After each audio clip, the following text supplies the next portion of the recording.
មរតកគឺជាអ្វីមរតកគឺជាទ្រព្យទាំងឡាយណាដែលយើងទទួលបានពីមនុស្សជំនាន់មុនអានេះបងនិយាយជារួមណាហើយបងមានរឿងពីរចង់ប្រាប់បងឯងបន្តិចទៀតបងប្រាប់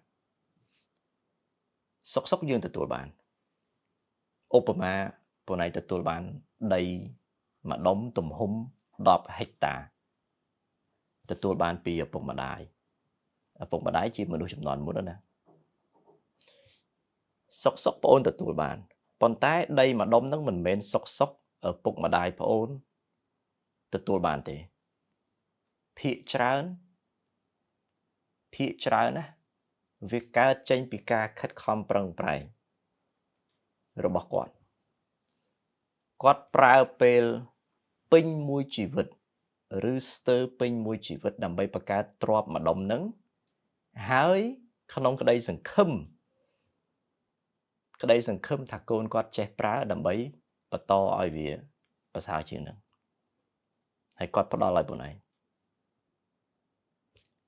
រឿងទី1បងឯងត្រូវចេះវែកញែកអញ្ចឹងហើយមើលឲ្យឃើញតម្លៃនៃការខិតខំប្រឹងប្រែងរបស់គាត់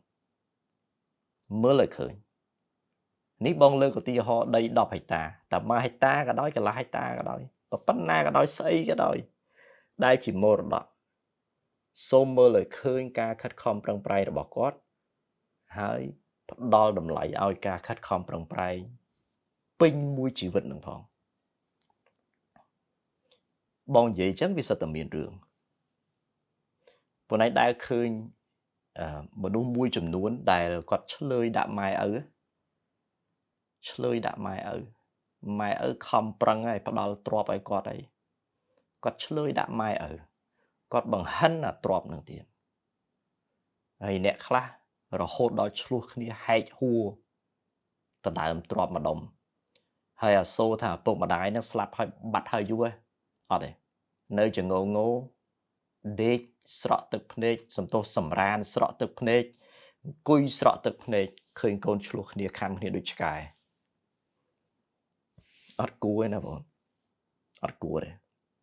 នេះជាយុវជនបងប្រាប់បងឯងអញ្ចឹងរឿងទី1មិញស្អីគេបងឯងត្រូវមើលឲ្យឃើញតម្លៃនៃការខិតខំប្រឹងប្រែងរបស់គាត់បងឯងសុកទទួលបានប៉ុន្តែគាត់មិនមែនសុកប្រមូលអាហ្នឹងមកបានភ្លាមអាហ្នឹងរឿងទី1ចាំបងណា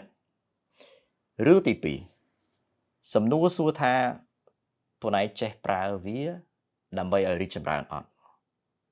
ឬក៏បងឯង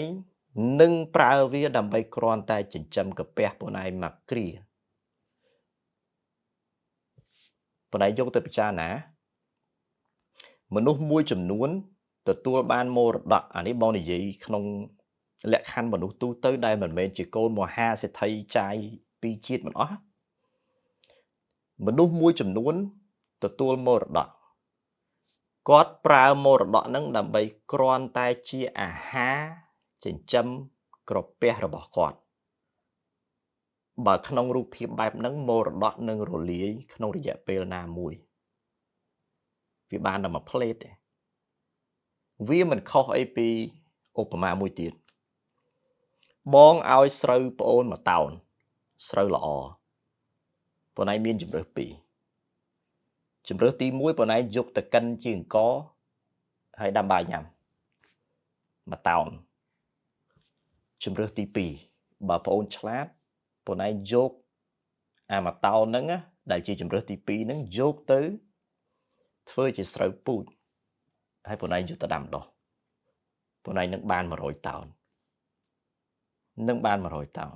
ហើយបងអូនយកអាលទ្ធផលហ្នឹងមកបរិភោគទៅ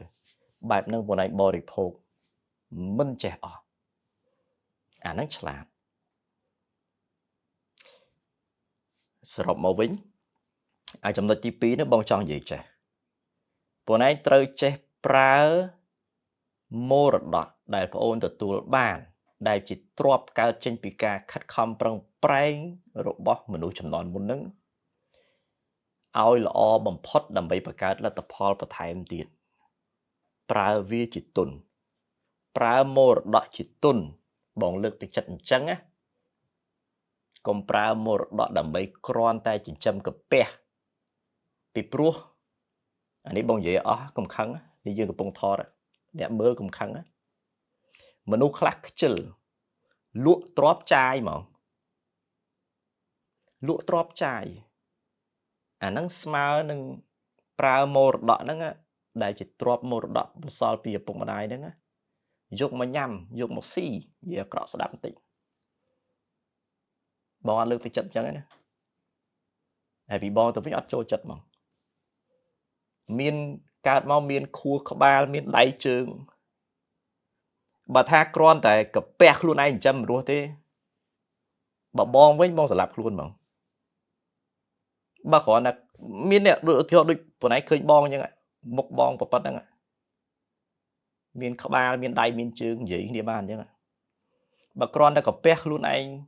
ចិញ្ចឹមមិនបានណារស់នៅធ្វើអីទៀតសម្រាប់ខ្លួនមកប៉ុន្តែកុំរត់ចូលឡានសយឡានគេបកមកវិញពីរចំណុចមិញប៉ុណ្ណេះចាំណាទី1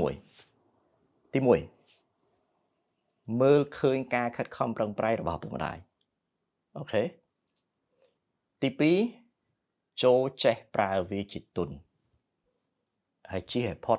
អារឿងខំគ្នាដូចឆ្កែទៅដើមទ្រាំរឿងនឹងឃើញច្រើនណា